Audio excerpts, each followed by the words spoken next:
Hello and welcome to our Distinguished Research Award presentation. I'm Dr. Nita McKinley and I'm Chair of the Faculty Assembly.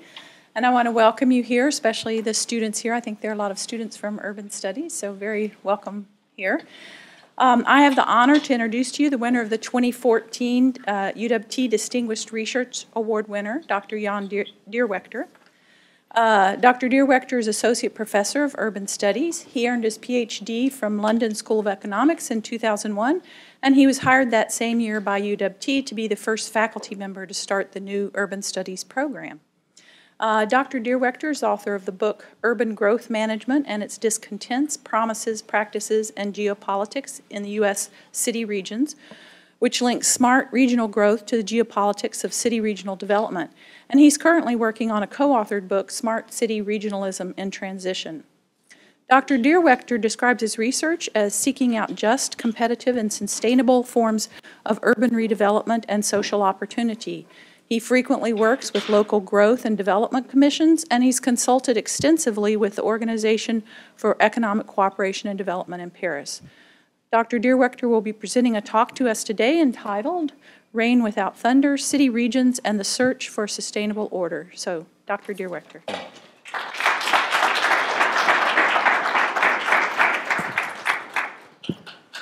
Thank you very much, Nita. And is this microphone working? I can perambulate a little bit. This is, I believe, the 11th time that this award has been issued on this campus. And if you have a look at some of the names on the wall outside 101, I think it is, you'll see that Charlie Emlet gave the first talk over a decade ago, and I remember being there, inaugurating a culture and contributing, I think, quite a lot to the intellectual life of this campus, all the way stretching and tying us to Mike Allen, who won last year. And it was a great talk. The only problem with Mike's talk is somebody has to follow Mike's talk, and that's my honor. I won 2 awards last year, actually, this one, and the other one is also strangely associated with Mike. I got 3rd place in the Thanksgiving pie contest. And when I told my mother about the 2 awards, I think she was equally happy about the pie award. You know, a son that can bake, you know, that's something to be proud of. So thanks, Mike, and the members of the committee, not just the service to me, but the service to the intellectual vitality of this campus. It's terribly important events as we grow and fill out the spaces of this lovely campus in the ways they ought to be filled out. As I was milling about and looking about, I realized I know some of you extremely well. I know a lot of you a little bit, and I know some of you not at all. And I imagine then, therefore, the reverse is true. Some of you know me quite well. Some of you know a little bit about me, and some of you know me not at all. And so I think it appropriate then that my talk today, I've sort of planned my talk in sort of three phases, if you will. One is really answering the question, how do we come to do this? Why is it that we do what we do? When I look around the room and I look at my colleagues and I look at students and their aspirations for their life, why is it that we come to ask the questions that we ask? And as I've gone to so many of these over the years, and I've sat on the tenure and promotion committee for many years, the joy of that committee is you get this internal dialogue with these people and watch their passions grow. And I thought I would try to answer that question. For sure, that came out in Mike's talk last year. I did a wonderful job of linking biography and the kind of history he does. And I think that that's the first part. And that'll be, in a way, the throat clearing will take a little time to get the engines going. That's all leading up to the second part of the talk, which is a question about space aliens. Really. Really, as a segue into the substance of my talk. The majority of my talk is about a book I haven't written, about a book I'd like to write. And so I can't pull down the curtain and say, here's this beautiful portrait. It's more like a paint by number 6th grade with some pastels filled in and other parts empty. Because that's what research is. You're being exposed to a constant need to revisit how you understand something. And I think that's what research is. And then the shortest part, the denouement, will be all the other crap I've done for the last 15 years, which, in a way, I'm going to try to use this device to organize how I'm thinking about the future as a way to discipline the past. And so what I'd like to do is start when I was thinking about what events in your life would you choose to try and explain to 40 or 50 people why it is you care about the things you care about. And certainly in my letter to the committee, and as one writes the narrative, and I'll explain my title in a minute. I think a few of our historians maybe know where the title comes from, but maybe most don't. This is a map. Of course, it's appropriate as a geographer to start with a map. This is the valley, the city region that I was born in. I was born in Algeria in the immediate aftermath of the War of Independence against the French. This is, let me see if I do this without blowing up anything. That's Bajaya, which is an ordinary city that almost nobody has heard of, which is an extraordinary city. Cities are extraordinary in every sense. Bajaya is a port city on the Algerian coast in the southern Mediterranean. It was, when I was born there, a new regional city in a newly independent African country. They just got done kicking out the French. The French, of course, in 1830 had kicked out the Ottomans. The Ottomans were trying to kick out the Barbary pirates. The Carthage and Romans were active here. There was even a Vandal German presence for a while. The Spanish had claims on it. Any city of any length is an extraordinary city. And I can't say that when I was young that this particular city turned me into an urban scholar by any means, because I wasn't born there. I was born in a very tiny hamlet way up, very isolated hamlet, very rural, that had nothing really much to do with the city. I've had the opportunity to go back to this valley a few times in my adult life, and this is now what I would call a city region. It's a city whose hamlets and agriculture and whose economy and its territory are integrated into much wider human, social, spatial forms. And these kinds of places interest me to no end, right? And so much of my work is about how cities and hamlets and rural areas have turned into wider, what I call city regions, which is more of a British term. As Anita's, I was corrupted and trained in England, which is why I give exams like Place Matters Discuss. I was born there, and I have the shameless photo of that little boy there. And I think all of us answer questions, and for me, how do we get interested in distant others? We're all interested in the people we love, our friends, our family. But how do we get interested in distant others, distant from us historically, distant from us culturally, geographically, distant from us imaginatively, for those of us who think about the future? And I got to believe that these kinds of experiences mattered. I think my father and mother, who were rural people, my mother is the daughter of sharecroppers and my dad's daughter of Iowa farmers, put that hoe in my hand in the hopes that I would take over the family farm someday. That's not how it happened. We moved, of course, as everyone does, to Iowa from Algeria. I mean, doesn't everybody move to Iowa after a stint in Algeria? But this is the image you have of Iowa. It's kind of boring, but in fact, it's not true, because my family actually managed to move to urban Iowa. In fact, my immediate experience with Iowa was in inner city Des Moines, and this was my school. I'm sorry about the quality of that image. It was it's gone now. That's the only image I could find of Logan Elementary School, with this nice, modernist, early 60s, glorious piece of architecture planted in front of this nice late Victorian structure. And I remember very well that awning there, because it was right at that spot that I first heard the name Spiro Agnew, which will mean something to, that's the truth. A place and memory is very powerful, and you'll find that as you get older. And I saw that picture, and I hadn't seen it for a long time, and I immediately thought Spiro Agnew, which is, and I went home and asked my dad who Spiro Agnew was, and he said, he's a crook. The reason this is important is because even though our family moved to Iowa, I was still, this was a very interesting school. It was in the primary only school in a predominantly, we found the African Americans in Iowa, imagine that. Not many, but we managed to find it. And this was at a time, where there was these voluntary transfer programs to try and desegregate inner city schools. And I think they were in a special bus was funded to go around and pick up all the white kids from white liberal families and take them to an inner city, 95%, 98%. And to my memory, it was black and white. There wasn't much immigration. There wasn't a particularly large Latino or Asian community. It was really a black inner city school. There were 8 or 9 of us. And this is 1972, 73, so my parents had traveled all over Africa and picked up a lot of nice, beautiful material, and so my mom made me dashikis. And I went to school in dashikis, and this was totally, because I wanted to be cool, because this is the early 70s, and everybody was wearing dashikis in the African-American community. It was very popular. Wilt Chamberlain and Bill Russell and some of the sports figures. So then we moved to Northwest Iowa, in a small town where nobody wore dashikis. And on the very first day of school, 3rd grade, I wore a dashiki. And I'm of German descent, so I also had a pair of genuine lederhosen. So I had a dashiki, lederhosen, Jesus sandals, and tube socks, and probably a seed corn cap from my grandfather's.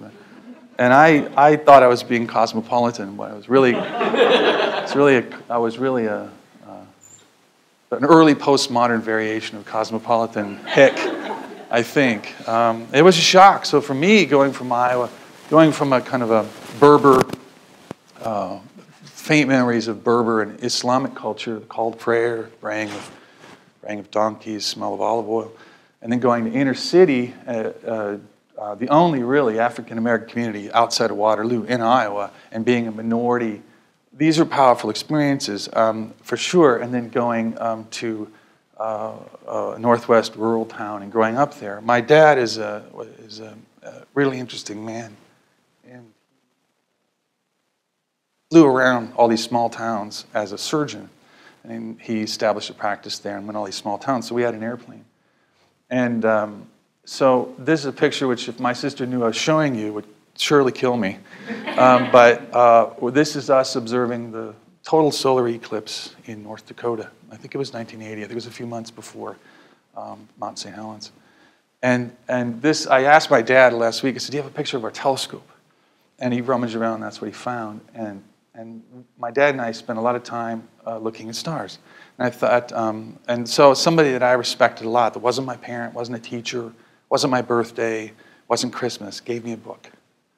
It's the first book I can remember getting, from somebody that I wasn't like my parents making me read something, or wasn't a teacher. It was somebody in the community that I respected, and I wanted that person to respect me.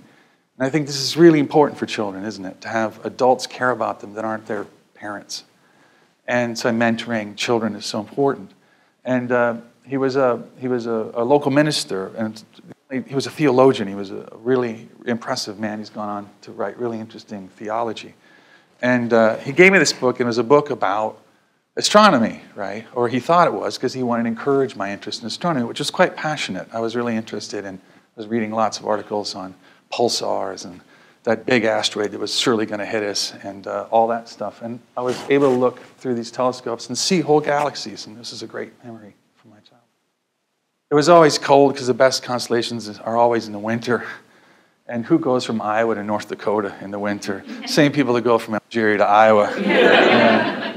And so this book, though, is really important because it's the first book I remember thinking it's important to read books. It backfired, though, because the book was about astronomy, but it was really about Copernicus and Kepler and Tycho Brahe and Newton and about what the Catholic Church was doing to them, and about the Protestant Reformation. And I was like, what is it? And so all that history drew me in. And the memories of the distant others in Algeria, the experience of the inner city school district, the first and deep love of history, which remains very much an amateur historian. And I don't say this just to say it. I think the foundation of all knowledge is history. And I say that as a geographer. But I got to love all that stuff. And I retain an interest in the heavens. I retain an amateurish interest in the story. And so a couple of weeks ago, this is phase 2 of the talk, we're moving to substance. Some of you might have seen this piece in the New York Times, if you read the New York Times. And it was, of course, something like that would interest those of us interested in sustainability, those of us interested as children in the heavens. And it was written by Adam Frank, who actually collaborates with a scholar up in the other university of do research up there, I hear. And he talks about in the article his collaboration, and he references Fermi's paradox, which our scientists will know about. And it really is this. It's Fermi, Enrico Fermi, right, sitting around lunch saying, well, okay, there's 300 billion stars in our own galaxy, and most of them have planets. So why don't we see evidence of extraterritorial life? There's my space alien question. I promised you, and I delivered. And you know, the answer he gave, well, maybe because there aren't any. It's not the answer that you intuitively grew up thinking. Of course there are. Have that, every one of you has thought about that probably multiple times. Of course, and you're always saying, yeah, of course there are. We just don't have fast enough spaceships, speed of light, and all that stuff I don't really understand. But surely they're out there. And Fermi, this brilliant physicist, maybe there aren't any. Or maybe there are much fewer than we think. And that raises a really profound and interesting question. Not other forms of life, but advanced, highly advanced technological, much more advanced than us, right? In time, in space. And why? Why not? Why would, if that were true, what happened, right? What's the answer?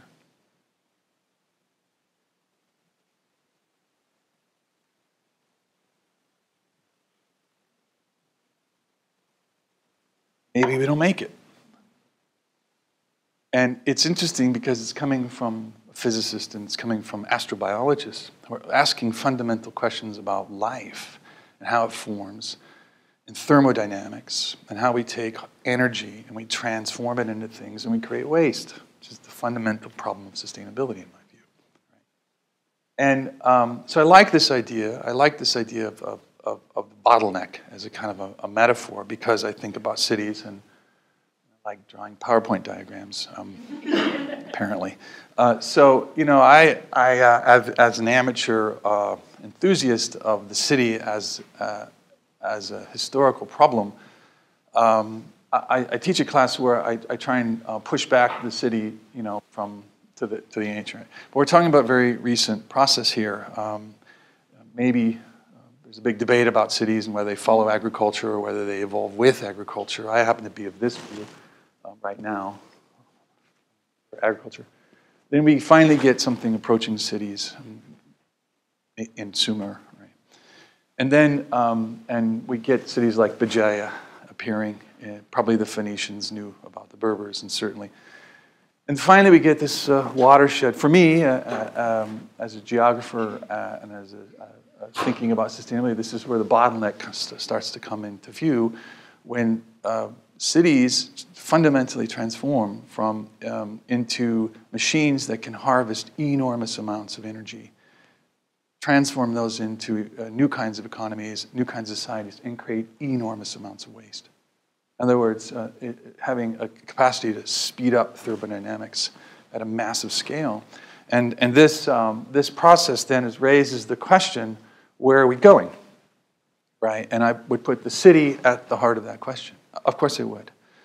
I would put it at the heart of the question not only because I'm an urban scholar, but because that's how I also read the history of how this planet is being transformed. So it may be that you know, we're veering off course, or it may be we have a very narrow passage to get to the other side. So this franks to, maybe nobody gets to the other side. This is an important question, and it's a hard question, and it requires a lot of people to think about it. Right? It requires urbanists, it requires physicists, it requires chemists, and so on.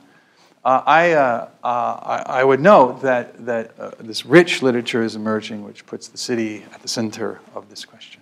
So just for example, right, this literature emerging that not just making cities sustainable, but making cities sustainable to get to the other side, right? To figure out how these engines, if you want to use that metaphor, these fulcrums can be redesigned to get us through the bottleneck. And severe criticism of how we're doing it on all sides. And I want to talk a little bit about the richness of that debate in a second. There's a literature emerging that is challenging international relations scholarship as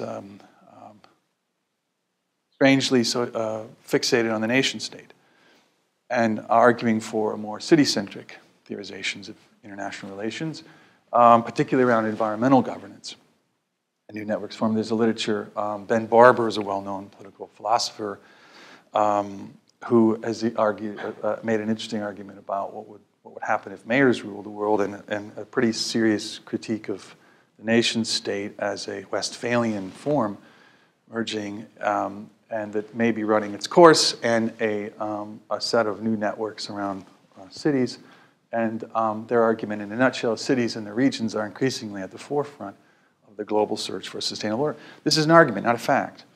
And it's certainly debatable. And I think that urbanists need to debate themselves and debate other kinds of scholars that are interested in these problems. But it's a rich and interesting literature.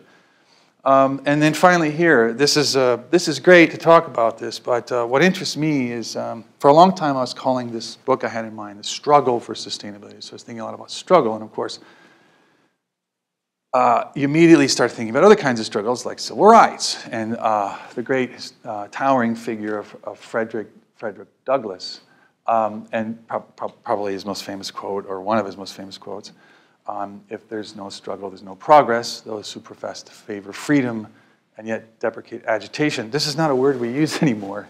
We don't talk about agitation. We talk about discontent, or resistance, postmodern term. We don't talk about agitation on all sides, whether it's the Occupy movement or the Tea Party movement. Are those who want crops without plowing ground. There's my love of there's my Iowa. Right, and they want rain without thunder. And when I came across that phrase, that's what I want. That's what I want. And you know how it is. You're looking for something else, and you hit the phrase, and that's it. And I think I want to call the book "Rain Without Thunder," and interrogate that's really that phrase a little bit in the book that I want to talk about. That's, by the way, the source. Talking about the emancipation of the West Indies. Douglass is a really interesting man, and if you know much about him, then don't read about cities, read about Douglass. It's a worthy use of your time. The debate, right, the struggle has to be over a lot of things, and has to be around philosophies, which is what we do. It has to be about politics that drive the policies that we adopt, and has to be about projects. Most of the work on sustainability is project specific, and appropriately so. That's the world that's present and legible to us. We work on projects, whether it's at universities or whether it's in our cities or communities. Those projects come from policies, which come from politics, which come from philosophies, and they are mutually constitutive. And we are struggling over all those things, and we should, because I hope that you accept my argument that a lot's at stake. And nobody knows how to get to the other side. We don't have any comparatives. We only have our past. We don't have any alien species to tell us how to avoid it. So we only have our past, and we only have our ideas, and we only have our debates, and we need to debate it, and need to be intellectually honest about it. All right, so as a kind of a mapping of that debate, we have maps on the left, or the Marxian left, and we have maps on the libertarian right, both arguing that sustainability is like rain without thunder. On the left, of course, we have books like this arguing, the subtitle is pretty clear. What the point of view of the authors are, that the problem essentially is capitalism, and it's conducting a war on the planet. And then on the other side, we have work, it'd be nice if I did, by a friend of mine, a colleague of mine. He was finishing up in London when I was starting, writing kind of in a tradition of free market environmentalism through Hayek, arguing for the problem is not capitalism, it's really the absence of property rights and our capacity to extend property rights to externalities that the market creates for the environment, and let the debate rage, right? And that's what universities are for. That's what my classroom's for, right? And I learn from both sides. And what I want to try and do in the book is sort of trace the extent to which these debates are having impacts. In other words, not necessarily to take a side in this particular book, but to look for evidence of the impact of the ideas on the philosophy's capacity to arrange the politics and the policies and the plans. And there, we are confronting the question of terminal crisis.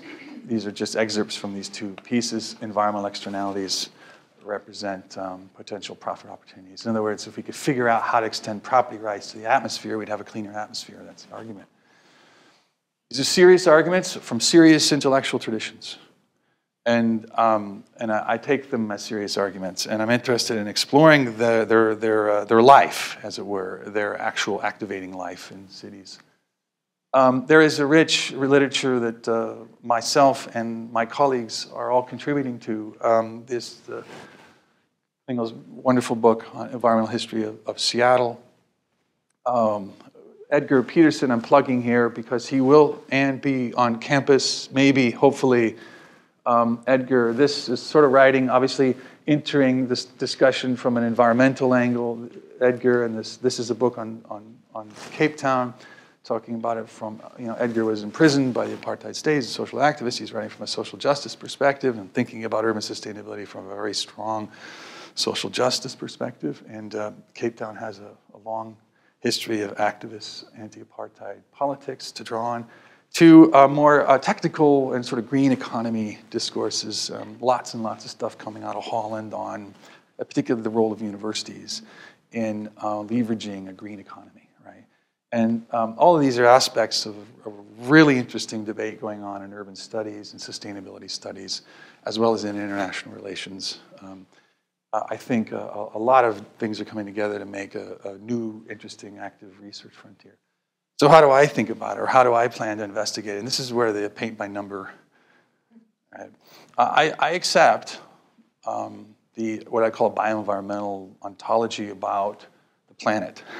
I accept the law of thermodynamics, right? I accept that industrialized cities radically changed human beings' relationship to nature.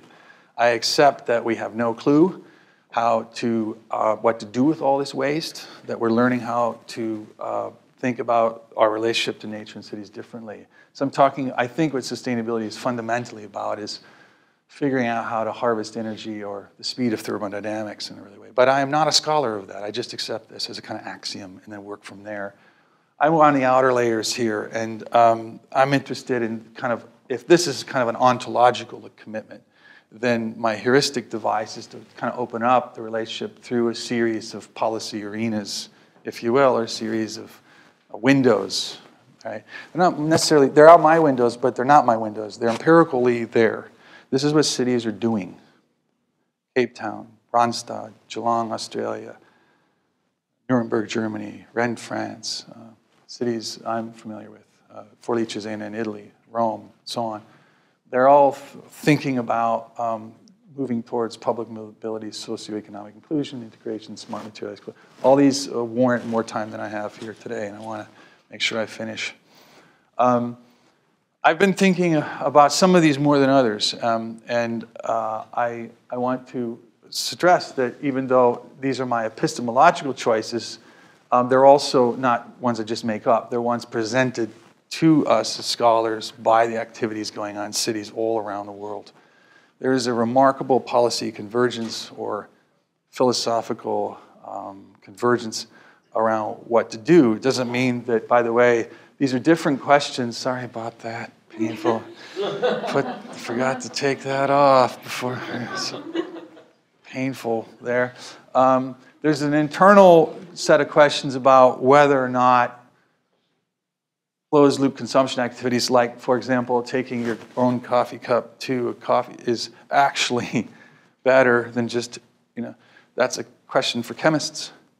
I mean, it takes a lot of energy to fire up a kiln, right? And just because you're told that taking a coffee, it doesn't mean that it's so, right? And there's a lot of interior work there where particularly the natural scientists need to do a tremendous amount of work. This is life cycle analysis. This is how much energy is being made. All these questions that are appropriate for natural scientists to think about. The outer tier are at least the ways we think, the things that we think we need to do. And one of the ways I'm thinking about this is through this concept of order or ordering. And this is, we'll get a little esoteric, right? And the clashes and tensions in politics, because that's what politics is between these areas. And the person I found extremely helpful is Francis Fukuyama, who's written 2 magisterial volumes. How can anybody know this much? It's just like, come on. I know you have PhD students, but he still knows a lot.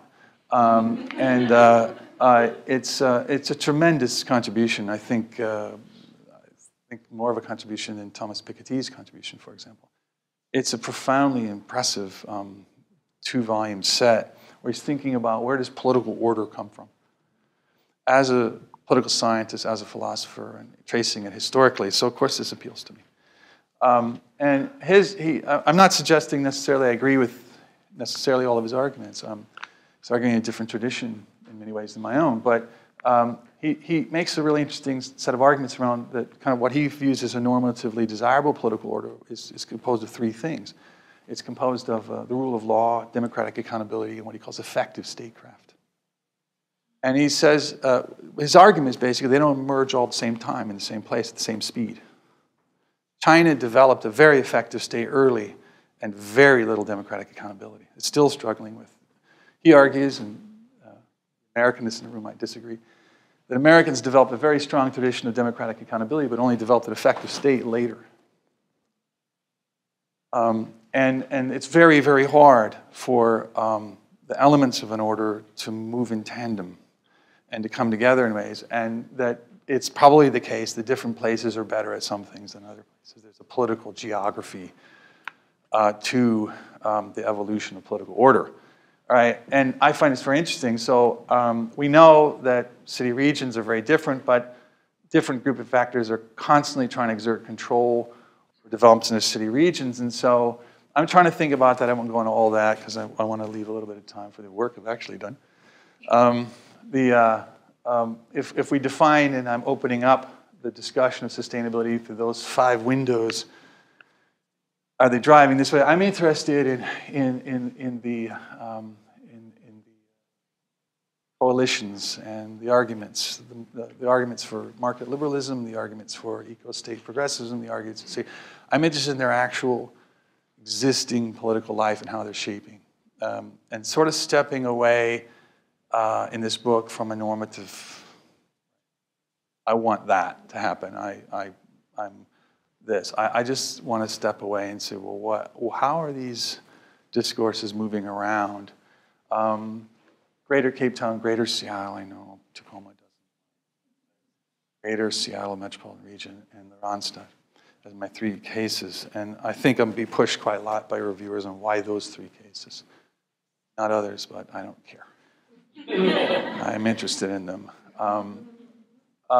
And so that's kind of the architecture of the book I want to write. It isn't a book I have written. It's really just paint by numbers right now. I work on it every day. Sometimes I write 10 words. Sometimes I write 300 words. Sometimes I write 300 words and then put it at the bottom of the gerbil cage. Sometimes I fail to write anything, but I try and work on this every day, and I hope to get it done. Before that, meanwhile, as Anita mentioned, this is Tassilo Herschel, who will be on our campus in a couple. He and I are working together on a book for Routledge. It's supposed to be due in October, so we won't get there. We're debating how to work together on this, and it's a series of comparative case studies. So another case of comparative urbanism where he's an economic geographer and has gotten interested in governance and international relations, and I've gotten interested in international relations and comparative urbanism. So we'll see. So we're hoping that 2016 it comes out. We'll see. Most of my work I've worked on this window and this window. The first part of my career, yeah, good. This is the last part, and this is the speedier part where I talk about what I've done, and I won't go into the details of has been done here. But the first part of my career was done here, which is one of the world's great cities. I mean, this is Cape Town. I think to be a student of cities, you have to be fascinated by them. And the first time I stepped off the plane, anybody that steps off the plane, Cape Town is just an exceptionally powerful place. It's powerful physically. This is the Cape of Good Hope. Here come the Portuguese and the Dutch rounding away on their way to Goa and the Spice Islands, importing Malaysian slaves into Africa and creating this unbelievably ecologically, climatically.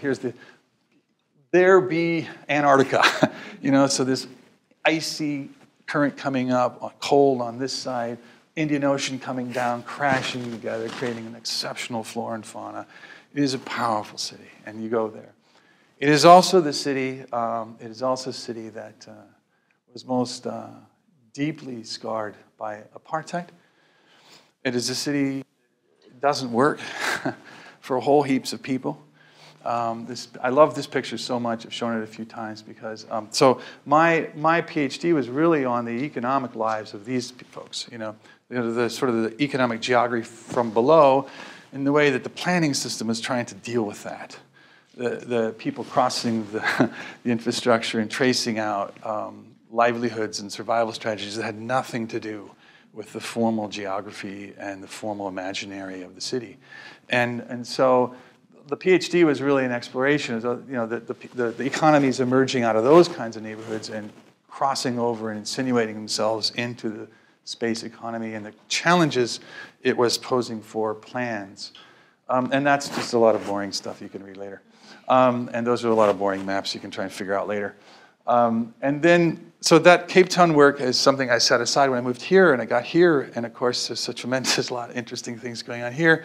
So I use this term materialities in a way that was not going to make sense necessarily to this audience, but smart growth and smart cities and smart discourses are been popular for 15, 20 years now. And so a lot of my work has explored these kinds of things. To make this legible, would be a typical map in a smart discourse. That Atlanta is 2.5 million people and 4,200 square kilometers. Barcelona is 2.8 million people, 162. So the amount of infrastructure that you need, the cost of that infrastructure is absolutely enormous. And for those who advocate for smarter ways of thinking of cities, that's dumb. It's dumb both from a social point of view and from a financial point of view. One of the questions is why there's not a green-green coalition between those who don't want the state wasting money on endless amounts of infrastructure connecting nobody, really, in very low-density environments with requiring enormous public outlays and enormous infrastructure costs. If we don't think that's costly to maintain all that infrastructure, Exhibit A, Tacoma, Washington, can't do things the Romans could do, which is roads. It's not because our engineers are dumb. It's because they don't have, they're so far behind on these infrastructure backlogs. And they're not growing, and all the infrastructure is going out there, and it's very costly and it's dumb. Barcelona, can move 60% of its population within a few hundred meters of metro lines, and so, again, debate, right? The questions, the empirical questions, research questions is: do those kinds of urban interventions actually mitigate energy harvesting? Do they actually? It's all sexy and interesting to do, but what is the effect on pushing towards the bottleneck? The big question, the big idea, and I think we have to bear that in mind. This is my own work from a paper on looking at Atlanta climate action, and you can see, well, Atlanta is participating and Roswell is participating. There's no climate action in any of it, and it raises questions about why that is, and then so all that stuff, all that stuff sort of explores different dimensions: transportation, land use, climate action, so on. And that's what I've been pushing out the last few years. So in a way, I've done it reverse. I'm supposed to show you all this stuff and then show you where I'm going to go, by keeping with my postmodern ensemble of dashiki and lederhosen, tube socks, and Jesus sandals. I sort of mess with your sense of how this should go. I think the last thing I want to say, hopefully, this is our own region. You can read the paper and offer some insights into why that might be. Has to do with job richness. And then I did some work for the OECD back to Cape Town, looking at, contributed a lot of stuff to that book. And then more recently, an interesting initiative looking at rural-urban linkages. This takes us back to Bachaya and the Berbers. And then some articles on that as well. I want to end this way, and I want to open it up for questions. I think how important your undergraduate years are. I was rummaging the other day, and I found my undergraduate honors thesis. And I wanted to end this way, and I'm very glad there are students here, some of my students and our students, because for me, the book that was given to me as a 12-year-old was extremely important, but the opportunity to look at reels and reels and reels of British archives from 1910, 1903, for one hot summer, and to do original research was absolutely intoxicating. And I had a group of people helping me with that. A British historian, Jeff Cox, a French historian, Alan Spitzer, and then the supervising professor, Jim Giblin, who I'm still in contact with. And that was, I was damn close, I mean damn close to doing a PhD in modern African history. And I've always, you know, wanted to end where I started. Why is it we do what we do? Although I still retain an enormous interest in Africa and retain an enormous history, those territorial questions would never leave me, and the city questions never left me, and I ended up deciding to do what I do. But I want to end with that. And that's the only other academic award I've ever won. I won an award for that paper, which gave me a lot of confidence to go to grad school and to go from a small town in Iowa to go to Cornell and to have the confidence to do that, because I wasn't born that way. You have to experience successes and failures and have people believe in you. And that was a hard thing. It was 43 pages, you know, and I reread it, and I would have given myself a B-. But so, thanks very much.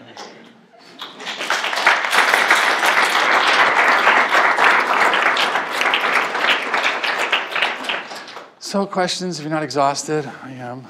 I ended 5 minutes early, yeah. So as the initial professor who established the urban studies program here, that got you the great office that you have today. I do have the best office on campus. I heard that. Sorry, Bill. How has your vision then and now kind of changed as what the students need to go out and then be a part of the urban student community within Tacoma? Well, when I started, we didn't have any students, we didn't have any grads, and we've got a couple grads here who are out there shaking and baking and slowly taking over. They're an urban mafioso taking over. I think the difference in is it was theoretical what our students would do, and now they're actually doing it. So there's a couple of students, you guys want to stand up, there's Josh, and there's a couple of students, and they're doing housing and they're doing planning, and as their careers progress and they get positions of responsibility, I'm relying on them. And you know, a good teacher makes himself increasingly unnecessary. So the more unnecessary I feel, the better job I think I'm doing. But I feel less and less necessary. Never irrelevant, though. Yeah, maybe, but you know, I mean, student's job is you can't teach unless the student's ready. Doesn't matter. I mean, nothing's going to happen. And I think all of us experience that. You're not ready yet for something. When you're ready, it happens, and the teacher arrives, the Jim Giblins arrive. Thank you for that. Outrages, interpretive dance. I was drawn to that city-state book whose cover you put up there. A big question and then two related. What's your take on that book? How does the countryside relate to that kind of a model? And can we learn anything from the Greeks and the Italians in that regard? How's that? Well, as Ptolemy said. Yeah, first part of your question. The book is weak in lots of respects. I mean, at the end of the book, Ben Barr, I mean, it's stimulating because you're always looking for what's a new idea, and at the end of the book, he offers a global parliament of mayors. Which is an interesting idea, right? Until you actually think about it. Would the mayor of Cle Elum get to be in the global parliament of mayors? And these are the questions that we were debating in class last year. He's only the mayor. He interviews the mayor of New York and Moscow, and you know, and it raises really serious questions around democratic representation. I'm from Iowa, so I appreciate the concern for the rural. What would the Greeks and the Italians? I think they would love it. I think the Italians went out of Italy yesterday. And seriously though, I wonder if long after our lives are spent, whether the geography of this planet will look like it does now. I think the nation state is seriously weak in most areas of the world. It doesn't work particularly well, and that alternative forms of imagining how we get represented might be interesting. Hanseatic League in history. I didn't talk about the C40 climate action. They're talking about with each other in interesting ways. But it does raise challenges for the territorial forms we do have. Why can't the state of Washington, why can't we have Cascadia, and why can't we arrange those? They would probably work better, and rural areas are probably better served by by not having to deal with Seattle all the time. Maybe dealing with the other side of the mountains in Oregon, and use the river to divide rather than integrate space. I'm writing a book on a river. I'm not convinced by the nation state as a final, I think its time in history is very short, and empire and city-states and other forms have emerged and have been useful for certain things. It's an interesting book by a well-written man. Yeah? Any other? JW? Anne? Sure. I am compelled by your enlisting of Francis Fukuyama and the 3 areas that he's focusing on. I think he said statecraft, rule of law, and copyright. The democratic. Sorry, democratic. But she separates, by the way. Yeah. So. I mean, Hammurabi had a rule of law. He had a code of, this is the law. He decided it wasn't particularly democratic, but he had a rule of law. So, are you exploring or thinking about, or does he theorize what happens when one of those arenas gets out ahead of the others, and like the significance and importance? History. What's that? History happens. Yeah. So that certain that did why it is that we haven't been able to. Okay, and Mike might push back on this, and feel free.